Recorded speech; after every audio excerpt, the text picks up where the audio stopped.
भारत माता की, भारत माता की, छत्रपति शिवाजी महाराज की, भगवान बिरसा मुंडा की, भारत रत्न डॉक्टर बाबासाहेब आंबेडकरांचा,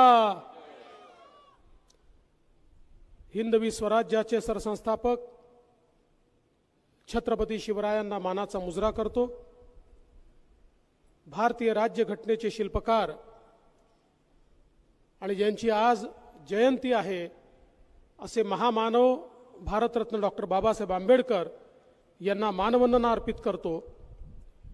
आजच्या या विजय संकल्प सभेमध्ये मंचावर उपस्थित असलेले ज्यांनी आता आपल्याला अतिशय तडफदार अशा प्रकारचं मार्गदर्शन केलं ते सन्माननीय राजे धर्मराव बाबा आत्रामजी, आपले लोकप्रिय उमेदवार अशोक भाऊ नेतेजी, आपले लोकप्रिय आमदार देवराव होळीजी, कृष्णा गजबेजी, माजी आमदार नामदेवराव उसेंडीजी, प्रशांत वागरेजी, किसन नागदेवेजी, प्रमोद पिपरेजी, हेमंत जांबेवार, शशिकांतजी साळवे, वर्षाताई मोरे, गोविंद भाऊ सारडा, मिलिंदजी नरोटे, अनिलजी पोहणकर, चंदाताई कोडवते, रेखाताई डोळस, लताताई पुंगारे, सारंग साळवे, लीलाधर मरटकर आणि या ठिकाणी उपस्थित सर्व माझ्या माता भगिनी आणि बंधूंनो, आज ज्यांनी आपल्या भारताला संविधान दिलं त्या भारतरत्न डॉक्टर बाबासाहेब आंबेडकरांची जयंती आहे। खऱ्या अर्थानं या देशामध्ये समता आणून प्रत्येकाला जगण्याचा अधिकार मिळाला पाहिजे, प्रत्येकाला संधी मिळाली पाहिजे, गरिबांपर्यंत वंचितांपर्यंत विकास पोचला पाहिजे, याकरता भारतरत्न डॉक्टर बाबासाहेब आंबेडकरांनी एक अतिशय चांगलं संविधान आपल्याला दिलं आणि आज आपला भारत देश प्रगती करतोय तो या संविधानामुळेच करतो आहे। आणि आपले देशाचे प्रधानमंत्री माननीय नरेंद्र मोदीजी म्हणतात, मला गीता बायबल कुराणपेक्षा देखील महत्त्वाचं जर काही असेल तर या भारताचं संविधान आहे, ते सगळ्यात पवित्र अशा प्रकारचं संविधान आहे। अशा संविधानकारांना भारतरत्न डॉक्टर बाबासाहेब आंबेडकरांना या ठिकाणी मी नमन करतो। इथे धानोऱ्याला आल्यानंतर भारतरत्न डॉक्टर बाबासाहेब आंबेडकरांच्या पुतळ्याला वंदन करण्याची संधी मला मिळाली। मला आठवतं या पुतळ्याची एक अडचण निर्माण झाली होती, त्यावेळी इथले सगळे लोक माझ्याकडे मंत्रालयात आले होते आणि आपण ती अडचण त्यावेळी सोडून दिली होती। आज त्याच पुतळ्याला नमन करताना मला अतिशय मनापासून या ठिकाणी आनंद झाला। बंधू भगिनींनो, ही जी निवडणूक आहे ही लोकसभेची निवडणूक आहे, ही ग्रामपंचायतची, नगरपंचायतची, जिल्हा परिषदेची, विधानसभेची निवडणूक नाही आहे। या देशाचा नेता निवडण्याची निवडणूक आहे। पुढचे 5 वर्ष भारताचं नेतृत्व कोणाच्या हातामध्ये राहील याचा फैसला करणारी ही निवडणूक आहे। या निवडणुकीमध्ये आता 2च खेमे उरले आहेत। एकीकडे विश्वरत्न असलेले, खऱ्या अर्थानं या भारताला विकासाकडे नेणारे, गरिबांचा मसीहा असलेले आपले नेते प्रधानमंत्री नरेंद्र मोदीजी आहेत। त्यांच्यासोबत एनडीएचे पक्ष आहेत।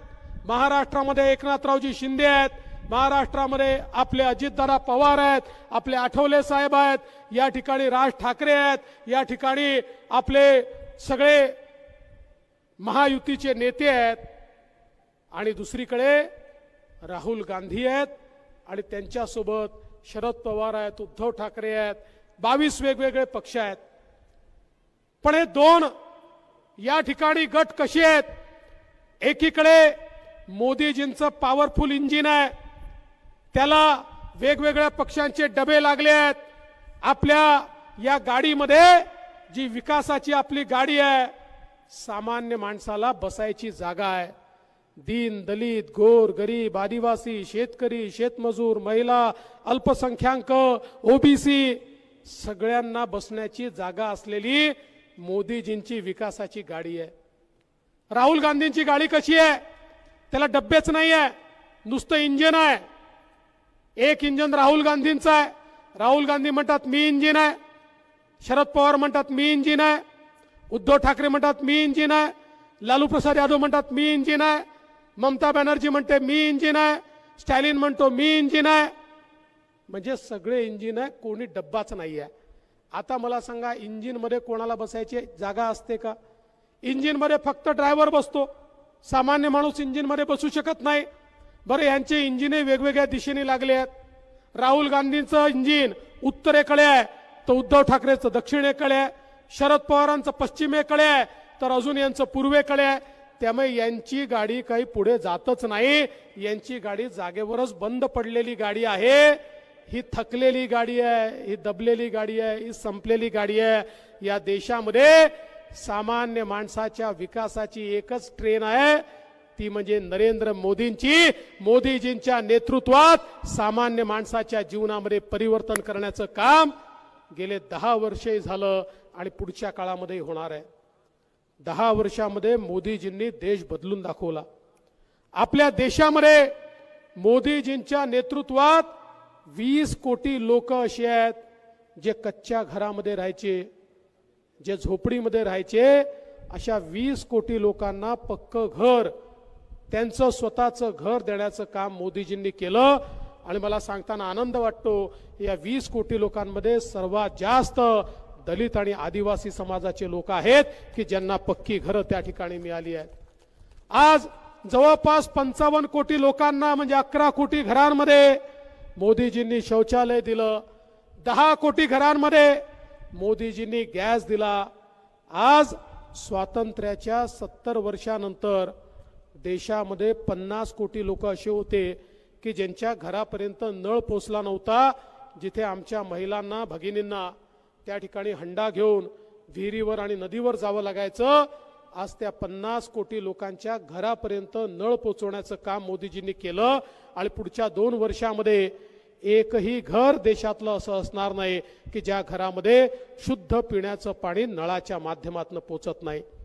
एवढंच नाही, 55 कोटी लोकांना मोदीजींनी आयुष्यमान भारत योजनेमध्ये 5 लाखापर्यंतचा इलाज मोफत केला. आता कुठल्याही प्रकारची बिमारी असेल, कुठलंही ऑपरेशन असेल, 1 पैसा खर्च करण्याची आवश्यकता नाही. मोदीजींचं आयुष्यमान भारत हे प्रत्येकाला त्या ठिकाणी इलाज मोफत देत आहे. मला अनेक लोक भेटतात. मी मागच्या काळामध्ये यवतमाळला गेलो तर तिथे मला एक गृहस्थ भेटले आणि ते म्हणाले, साहेब मोदीजींना धन्यवाद सांगा. मी म्हटलं कशा करता? म्हणाले, मला ऑपरेशन करायचं होतं, 3 लाख रुपये लागणार होते. घरी सगळ्यांनी बसवून ठरवलं की 3 लाख रुपये आपल्याकडे नाही, एकच घरदार आहे, ते विकलं तर पुढच्या पिढीचं काय होईल. आणि म्हणून आम्ही ठरवलं नाहीतरी कधीतरी मरायचंच आहे, तर आता पैसे खर्च न करता थोडं आधी मरू. म्हणून मी मरणाची वाट पाहत होतो. तेवढ्यात मला आयुष्यमान भारत संदर्भात समजलं आणि माझं ऑपरेशन हे मोफत झालं. आज मी जिवंत आहे तर मोदीजींमुळे जिवंत आहे. अशा प्रकारे लाखो लोकांना जीवनदान देण्याचं काम हे माननीय मोदीजींनी या ठिकाणी केलंय. आज आपण पाहू शकतो, आदिवासी समाजाकरता मोदीजींनी योजना तयार केली आणि 20,000 कोटी रुपये आमच्या आदिवासी बांधवांकरता त्यांच्या गावामध्ये, पाड्यामध्ये, वाड्यांमध्ये, वस्त्यांमध्ये रस्ते झाले पाहिजे, पिण्याच्या पाण्याच्या योजना झाल्या पाहिजे, वीज पोचली पाहिजे, रोजगार मिळाला पाहिजे, महिलांना रोजगार मिळाला पाहिजे, शिक्षण मिळालं पाहिजे. याकरता 20,000 कोटी रुपये केवळ आमच्या आदिवासी बांधवांकरता त्या ठिकाणी मोदीजींनी दिले. आज आमच्या अनुसूचित जातीच्या सगळ्या तरुणाईकरता स्टँडअप सारखी योजना आणली आणि देशातल्या सगळ्या बँकांना सांगितलं प्रत्येक ब्रँचला त्या ठिकाणी आमच्या दलित तरुणांना कर्ज द्यावंच लागेल, बिना तारण कर्ज द्यावं लागेल, बिना गॅरंटीचं कर्ज द्यावं लागेल आणि जे कर्ज देणार नाहीत त्या बँकेची ब्रँच बंद केली जाईल. आज लाखो आमच्या दलित तरुणांना त्या ठिकाणी उद्योजक बनवण्याचं काम हे माननीय मोदीजींनी या ठिकाणी केलं. जवळपास देशामध्ये 50 कोटीपेक्षा जास्त लोकांना मोदीजींनी मुद्राचं कर्ज दिलं. 10 लाखापर्यंतचं कर्ज बिना तारण आणि बिना गॅरंटरचं दिलं. पूर्वी कोणी बँकेमध्ये गेला तर बँकवाले सांगायचे तुमच्याकडे घर गिरवी ठेवायला असेल तर कर्ज मागा, नाहीतर तुमचा नातेवाईक सरकारी नोकरीमध्ये असेल तर त्याला सांगा तुमची गॅरंटी घे तर तुम्हाला कर्ज मिळेल। मोदीजींनी सांगितलं या सगळ्या लोकांची गॅरंटी मी घेतो, गॅरंटीची आवश्यकता नाही, तारण ठेवायची आवश्यकता नाही। आज 50 कोटीपेक्षा जास्त लोक आपल्या पायावर उभे आहेत आणि त्यामध्ये सगळ्यात महत्त्वाचं काही असेल, माझ्या माता भगिनी या ठिकाणी बसल्यात, या 50 कोटीमध्ये 31 कोटी माता भगिनींना 10 लाखापर्यंतचं कर्ज हे मोदीजींच्या माध्यमातून मिळालं आणि त्या आपल्या पायावर उभ्या राहिल्या। बंधू भगिनींनो, मोदीजी असं म्हणतात एक पुरुष पायावर उभा राहतो तर फक्त पुरुष पायावर उभा राहतो, पण महिला जेव्हा पायावर उभी राहते त्यावेळी संपूर्ण परिवार पायावर उभा राहतो आणि म्हणून महिलांना सक्षम करायचं काम हे या ठिकाणी मोदीजींनी केलं। आणि एवढंच नाही, मी माता भगिनींना सांगून देऊ इच्छितो, आता मंचावर आम्ही पुरुष मंडळी जास्ती बसलेले दिसतोय, 2026 नंतर असं दिसणार नाही। 2026 नंतर मोदीजींनी महिलांना विधानसभेमध्ये आणि लोकसभेमध्ये दोन्ही ठिकाणी आरक्षण दिलेलं आहे, त्यामुळे पुढच्या काळामध्ये आमदारही महिला होणार आहेत, खासदारही महिला होणार आहेत आणि या मंचावरही 50% महिला दिसणार आहेत। अशा प्रकारे महिलांचा विचार करणारे मोदीजी आहेत। आजच मोदीजींनी भारतीय जनता पक्षाच्या घोषणापत्राच्या माध्यमातून सांगितलं आम्हाला महिलांना लखपती दीदी बनवायचं आहे। 1 कोटी महिलांना लखपती बनवलं, आता 3 कोटी महिलांना लखपती बनवणार आहेत। 10 कोटी महिलांना लखपती दीदी बनवण्याचा निर्णय हा माननीय मोदीजींनी या ठिकाणी घेतलेला आहे। आपलं आज घोषणापत्र या ठिकाणी जाहीर झालं, त्या घोषणापत्रामध्ये मोदीजींनी सांगितलं की भगवान बिरसा मुंडा ज्यांनी आदिवासींच्या जल जमीन आणि जंगलाकरता इंग्रजांना सळो की पळो करून सोडलं आणि त्या ठिकाणी स्वातंत्र्याच्या आलेखाकरता आपल्या जीवाचं बलिदान दिलं, त्यांची 150वी पुण्यतिथी संपूर्ण देशामध्ये साजरी केली जाईल आणि त्या निमित्ताने आदिवासी समाजामध्ये वेगवेगळ्या योजना या राबवण्याचा निर्णय देखील मोदीजींनी आजच त्या ठिकाणी बोलून दाखवला। बंधू भगिनींनो, मोदीजींच्या नेतृत्वामध्ये देशातल्या गरिबाचं कल्याण होत आहे। मोदीजी गरिबाचं कल्याण का करू शकले, यापूर्वीचे सरकार का करू शकलं नाही? 2013 साली जग म्हणायचं भारताचं निवाळं निघताय, भारताची अर्थव्यवस्था कोलमडते आहे, भारतामध्ये आता काही करता येणं शक्य नाही, भारताचा विकास होणं शक्य नाही। 10 वर्षामध्ये मोदीजींनी ही परिस्थिती आणली की आता जग म्हणतं की जगातली सगळ्यात वेगाने विकसित होणारी अर्थव्यवस्था जर कुठली असेल तर ती भारताची अर्थव्यवस्था आहे। जगामध्ये भारत आज एक प्रमुख देश म्हणून उभा राहिला कारण मोदीजींनी गरिबाचं कल्याण केलं। गरिबाकडे जाणाऱ्या पैशामध्ये जे लोक भ्रष्टाचार करायचे, जे वाटमारी करायचे, जे डाका टाकायचे, त्यांच्यावर निर्बंध आणला आणि गरिबाचा पैसा गरिबापर्यंत पोचला पाहिजे याकरता मोदीजींनी काम केलं आणि म्हणूनच या देशामध्ये गरीब कल्याणाचा अजेंडा चाललाय। मोदीजींनी जाहीर केलं देशातल्या 80 कोटी लोकांना पुढचे 5 वर्ष रेशनचं धान्य मोफत देण्यात येईल, अशा प्रकारचा निर्णय देखील माननीय मोदीजींनी आजच घोषित केलेला आहे। त्यामुळे गरिबाचा विचार करणारे मोदीजी आहेत। आणि आता तर 1 कोटी लोकांच्या घरावर सोलर लावून 300 युनिट पर्यंतची वीज ही त्यांना मोफत देण्याचा निर्णय केलाय आणि पुढच्या 5 वर्षामध्ये सगळ्या घरांना सोलर युक्त घर तयार करून मोदीजी सगळ्यांना 300 युनिटची वीज मोफत देणार आहे। म्हणजे विजेचं बिल हे कोणाला भरावं लागणार नाही, अशा प्रकारची योजना आज मोदीजींच्या माध्यमातून या ठिकाणी सूर्यघराच्या माध्यमातून येते आहे। बंधू भगिनींनो, आमच्या शेतकऱ्यांना दिवसा 12 तास वीज मिळाली पाहिजे, ती नेहमीच मिळाली पाहिजे, या दृष्टीनं आता सोलर फीडरची योजना आपण तयार केली आहे आणि या योजनेच्या माध्यमातून आमच्या सामान्य शेतकऱ्याला दिवसा 12 तास अविरत वीज देण्याचं काम हे निश्चितपणे या ठिकाणी आपण करतोय।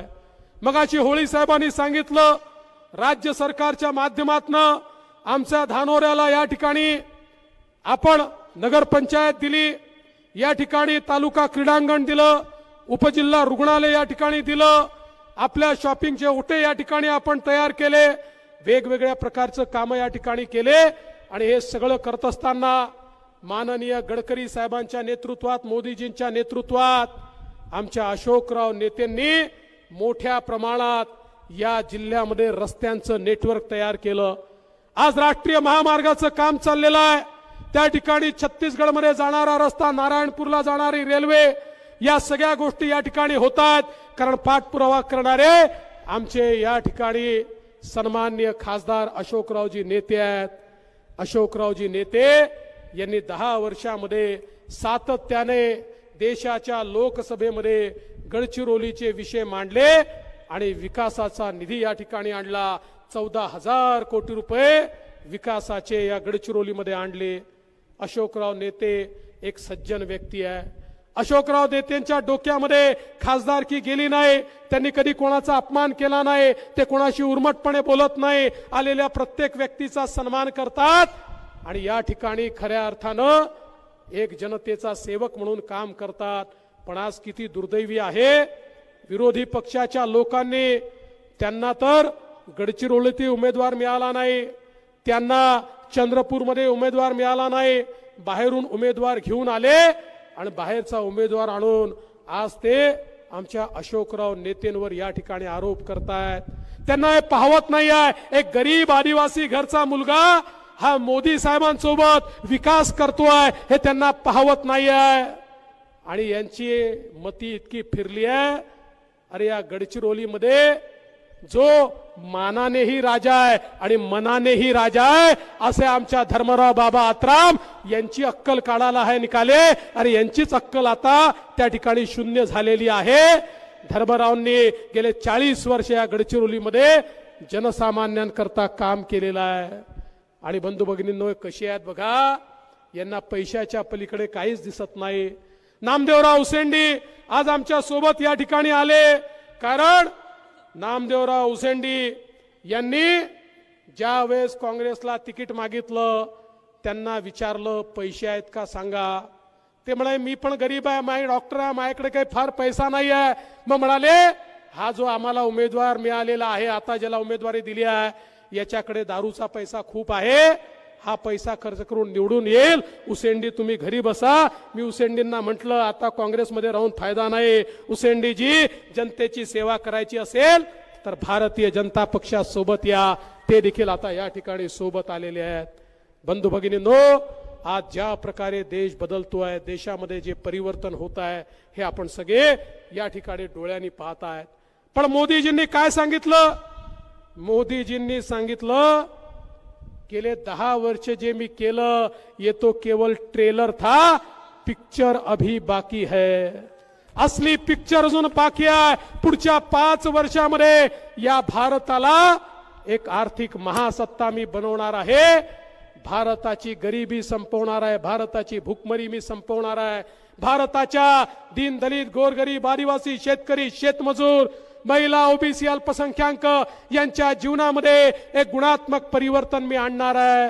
आणि म्हणून मोदीजींना पुन्हा तिसऱ्यांदा आपल्याला प्रधानमंत्री बनवायचं आहे आणि मोदीजींना जर प्रधानमंत्री बनवायचं असेल तर कमळाची बटन दाबावी लागेल। अशोकरावांना दिलेलं मत हे मोदीजींना मत आहे, इतर कोणाला दिलेलं मत हे राहुल गांधींना मत आहे। आता राहुल गांधींची परिस्थिती काय हे मी तुम्हाला सांगायची आवश्यकता नाही आहे। एकीकडे आपला नारा काय आहे? अब की बार 400 पार, अब की बार आणि राहुल गांधींचा नारा काय आहे? अब की बार 40 पार। त्यांच्या 40 निवडून येणार नाहीयेत। मग जे विकास करतायत, जे तुमच्या पाठीशी उभे राहतात, अशा भारतीय जनता पार्टी आणि महायुतीच्या पाठीशी उभे राहा। 19 तारखेला मी तुम्हाला विनंती करतो, सकाळी उठून तुम्ही ज्यावेळी मतदान केंद्रावर जाऊन कमळाची बटन दाबाल, मत नेते साहेबांना मिळेल, मत मोदीजींना मिळेल आणि शॉक काँग्रेस पक्षाला लागेल। काँग्रेस पक्षाचा त्या ठिकाणी धिंगाणा घाल्याशिवाय राहणार नाही आणि म्हणून आमच्या अशोकराव नेत्यांना आशीर्वाद द्या एवढीच विनंती करतो आणि माझं बोलणं संपवतो। धन्यवाद। जय हिंद, जय सेवा, जय भीम, जय भारत.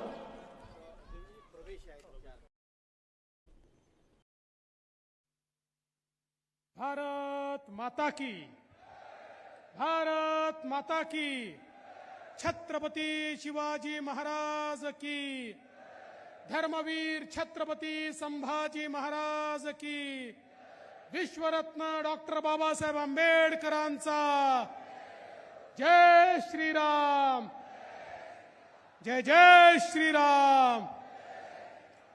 आज आपल्या साकोलीमध्ये तुम्हाला आम्हाला सगळ्यांना संबोधित करण्याकरता आलेले, ज्यांनी भारताच्या संसदेमध्ये माननीय मोदीजींच्या नेतृत्वात 370 कलम रद्द करण्याचा त्या ठिकाणी नियम ठेवला, ते आदरणीय अमितभाई शहाजी. आपल्या विभागातले ज्येष्ठ नेते आणि राष्ट्रवादीचे राष्ट्रीय नेते प्रफुल्ल पटेलजी, उत्तर प्रदेशचे माजी मुख्यमंत्री उपमुख्यमंत्री डॉक्टर दिनेश शर्माजी, आपले लोकप्रिय उमेदवार ज्यांचा जन्मदिवस आहे ते सुनील मेंढेजी, परिणय फुकेजी, नरेंद्र भोंडेकरजी, राजूभाऊ कारेमोरेजी, मनोहरजी चंद्रिकापुरे, विजयभाऊ रांगडाले, विनोदजी अग्रवाल, गोपालदासजी अग्रवाल, दीपकजी सावंत, राजकुमारजी बडोले, प्रकाशजी बाळबुधे, पंकजजी रांगडाले, शिशुपालजी पटले, नानाभाऊ पंचबुधे, रेखाताई भाजीपाले, बाळाभाऊ काशीवार, केशवभाऊ मानकर, हेमकृष्णजी कापगते, राजेंद्रजी जैन, विश्वाजी पाठक, ब्रह्मानंदजी करंजेकर, या ठिकाणी उपस्थित सर्व मान्यवर आणि उपस्थित सर्व भगिनी आणि बंधूंनो, सर्वप्रथम मी भारतरत्न महामानव डॉक्टर बाबासाहेब आंबेडकरांना त्यांच्या जयंतीच्या निमित्ताने नमन करतो. भारतरत्न डॉक्टर बाबासाहेब आंबेडकरांनी या देशाला एक असं संविधान दिलं, ज्या संविधानाने समतेचं राज्य आणलं, प्रत्येकाला जगण्याचा अधिकार दिला, संधीची समानता आणली आणि देशाचे प्रधानमंत्री माननीय मोदीजी म्हणतात की डॉक्टर बाबासाहेब आंबेडकरांचं संविधान होतं म्हणून चहा विकणारा पोरगा आज देशाचा प्रधानमंत्री झाला. त्या महामानवाला आपण अभिवादन करूया. बंधू भगिनींनो, ही निवडणूक ग्रामपंचायतची नाही, नगरपालिकेची नाही, जिल्हा परिषदेची नाही, विधानसभेची नाही, ही निवडणूक देशाच्या लोकसभेची निवडणूक आहे. देशाचा नेता निवडण्याकरता ही निवडणूक आहे. देशामध्ये कोण प्रधानमंत्री असेल त्याकरता ही निवडणूक आहे. या ठिकाणी सुनील मेंढेजींना ज्यावेळी आपण मत देतो, कमळाचं बटन ज्यावेळी आपण दाबतो, केवळ सुनील मेंढेंना मत मिळत नाही, ते मत थेट मोदीजींना त्या ठिकाणी मिळतं. आणि दुसऱ्या कोणाला मत दिलं तर मत कोणाला मिळतं? राहुल गांधींना मत मिळतं. बंधू भगिनींनो, या देशामध्ये आता दोन खेमे तयार झाले आहेत. एकीकडे विकास पुरुष, जगातील सर्वाधिक लोकप्रिय नेते माननीय मोदीजी आहेत. मोदीजींच्या नेतृत्वामध्ये एनडीएचे घटक पक्ष आहेत. आपली महायुती आहे, राष्ट्रवादी काँग्रेस आहे, शिवसेना आहे, रिपाई आहे, आता मनसे देखील आलेली आहे. एक मोठी महायुती आपली त्या ठिकाणी आहे. बंधू भगिनींनो, आमच्या महायुतीचं इंजिन हे माननीय नरेंद्र मोदीजी आहेत आणि आमचे सगळ्या बोग्या त्याला लागलेल्या आहेत. आणि ही अशी ट्रेन आहे जी विकासाची ट्रेन आहे, ज्या ट्रेनमध्ये बसण्याकरता प्रत्येकाला जागा आहे. दीन, दलित, गोर, गरीब, आदिवासी, शेतकरी, शेतमजूर, ओबीसी, अल्पसंख्याक प्रत्येकाला बसवून मोदीजींच्या नेतृत्वात ही विकासाची ट्रेन पुढे जाते. पण राहुल गांधीची ट्रेन कशी आहे? त्या ठिकाणी केवळ इंजिनच आहे, त्या ठिकाणी डब्बे नाहीच आहे. आता मला सांगा, इंजिन मध्ये कोणाला बसण्याची संधी असते का? इंजिन मध्ये केवळ ड्रायव्हर बसतो. बरं, तिथे इंजिनही एक नाही. राहुल गांधी म्हणतात मी इंजिन आहे, शरद पवार म्हणतात मी इंजिन आहे, उद्धव ठाकरे म्हणतात मी इंजिन आहे, ममता बॅनर्जी म्हणते मी इंजिन आहे, लालू प्रसाद यादव म्हणतात मी इंजिन आहे. बरं, यांचे सगळे इंजिन विरुद्ध दिशेला चाललेले आहेत. कोणी इंजिन दिल्लीकडे ओढतं, तर कोणी बारामतीकडे ओढतं, कोणी मुंबईकडे ओढतं, तर कोणी कलकत्त्याकडे ओढतं. यांचं इंजिन जागेवरनं हलतही नाही, डुलतही नाही, बोलतही नाही, चालतही नाही. अशी ठप्प गाडी घेऊन राहुल गांधी या ठिकाणी आलेले आहेत. आणि म्हणून बंधू भगिनींनो, मोदीजींच्या विकासाच्या गाडीमध्ये बसून आपल्याला राहुल गांधीजी या ठिकाणी आले होते. एकतर राहुल गांधीजी काय बोलतात हे आम्हाला समजत नाही. कधी ते म्हणतात इकडनं आलू टाकला तर तिकडनं सोनं निघते. कधी ते विचारतात पांडवांनी जीएसटी लावला होता का. आता अशा प्रश्नांची काय उत्तर द्यायची. आणि काल इथे येऊन राहुल गांधी ओबीसींच्या संदर्भात बोलले. मी राहुल गांधींना आव्हान देतो, अरे तुम्ही इतके 60 वर्ष या ठिकाणी राज्य केलं, तुमच्या 60 वर्षांमध्ये तुम्ही ओबीसींकरता काय केलं हे सांगा. आणि 10 वर्षांमध्ये मोदीजींनी या ठिकाणी ओबीसींकरता काय केलं आम्ही सांगतो. होऊन जाऊ द्या या ठिकाणी शर्यत.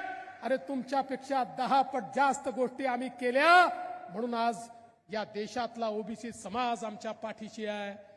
माननीय मोदीजींचं मंत्रिमंडळ देशाच्या स्वातंत्र्यानंतरच्या इतिहासात सर्वाधिक ओबीसी मंत्री असलेलं मंत्रिमंडळ आहे.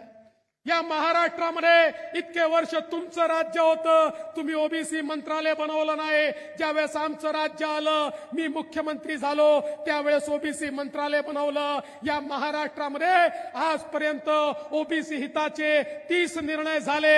या 30 निर्णयापैकी 28 निर्णय हे माझ्या कार्यकाळामध्ये या ठिकाणी झाले आणि एकनाथ शिंदेजींच्या कार्यकाळामध्ये झाले. बंधू भगिनींनो, ओबीसी करता हॉस्टेल असेल, ओबीसी करता शिष्यवृत्ती असेल, आमच्या ओबीसी विद्यार्थ्यांना हॉस्टेलमध्ये जागा मिळाली नाही तर स्वयंसारखी योजना त्या ठिकाणी असेल. आमच्या ओबीसी विद्यार्थ्यांना त्या ठिकाणी स्कॉलरशिप असेल, आमच्या ओबीसी विद्यार्थ्यांना त्या ठिकाणी पीएचडी करण्याकरता, एमफिल करण्याकरता शिष्यवृत्ती असेल. आमच्या ओबीसी विद्यार्थ्यांकरता महाज्योती सारखा एक महामंडळ असेल. आमच्या ओबीसी विद्यार्थ्यांना कर्ज मिळावं म्हणून त्या ठिकाणी व्यवस्था असेल. ही प्रत्येक गोष्ट महायुतीच्या सरकारने केली. इतके वर्षात तुम्ही कधी ओबीसीकडे बघितलं देखील नाही. बंधू भगिनींनो, हे लोक संविधानाच्या गोष्टी करतात, पण या संविधानामध्ये पहिल्यांदा ओबीसी आयोगाला संवैधानिक दर्जा देण्याचं काम हे देशाचे प्रधानमंत्री माननीय मोदीजींनी केलं. नाहीतर संविधानामध्ये ओबीसीला जागा कुठे होती. जागा तर डॉक्टर बाबासाहेब आंबेडकरांनी दिली होती, पण कायदा तयार करायचा होता. 60 वर्ष तो कायदा काँग्रेसनी तयार केला नाही, तो मोदीजींनी या ठिकाणी तयार केला. आणि म्हणून बंधू भगिनींनो, हे कोणाचेच नाही आहे. आज आपण पाहू शकतो, दीन दलित गोरगरीब आदिवासी शेतकरी शेतमजूर प्रत्येकाच्या जीवनामध्ये परिवर्तन करण्याचं काम हे मोदीजींच्या नेतृत्वात चाललेलं आहे. मी या ठिकाणी जास्त वेळ याकरता घेणार नाही की अमित भाईंना आपल्याला ऐकायचं आहे, पण तुम्हाला एवढीच विनंती करतो, आज या ठिकाणी आपल्याला सुनील मेंढेंसारखा एक अतिशय सामान्य घरचा आपला कार्यकर्ता खासदार म्हणून तुम्ही निवडून दिला. 5 वर्ष त्यांनी आपल्या आशा आकांक्षा पूर्ण करण्याकरता मेहनत केली. पुन्हा एकदा सुनील मेंढे तुमच्या समोर आलेले आहेत. बंधू भगिनींनो, आज तर त्यांचा जन्मदिवस आहे. त्यांच्या जन्मदिवसाच्या निमित्ताने तुम्ही त्यांना एक वाढदिवसाची भेट तर देणारच आहात, पण त्यासोबत मी तुम्हाला विनंती करतो, माननीय मोदीजींनी सांगितलंय पिछले 10 साल ये केवल ट्रेलर था, अगले 5 साल पिक्चर अभी बाकी है. अगले 5 सालों में जिस प्रकार से देश बदलने वाला है, मला असं वाटतं त्या प्रक्रियेमध्ये आपले सुनील मेंढे हे मोदीजींच्या टीम मध्ये या ठिकाणी खासदार म्हणून आपल्याला पाठवायचे आहेत. आज राज्यातल्या सरकारने ज्या प्रकारचं काम केलंय प्रफुल्लभाईंनी आपल्यासमोर मांडलंय मी ते पुन्हा मांडणार नाही, पण एवढंच सांगतो, केंद्र सरकार असेल राज्य सरकार असेल आम्ही सगळे तुमच्याकरता कटिबद्ध आहोत, 24 तास तुमच्या सोबत आहोत। आणि म्हणून सुनील मेंढेंच्या कमळाचं बटन दाबा, कमळाचं बटन दाबलं वोट मोदीजींना मिळेल आणि शॉक काँग्रेस पार्टीला मिळेल, त्यांना शॉक द्या, यांना वोट द्या एवढीच विनंती करतो आणि माझं बोलणं संपवतो। धन्यवाद, जय हिंद। मैं इस भारत देश के यशस्वी गृह मंत्री अमित भाई शाह से अनुरोध करता हूं कि वो इस सभा को संबोधित करें। अमित भाई आगे बढ़ो।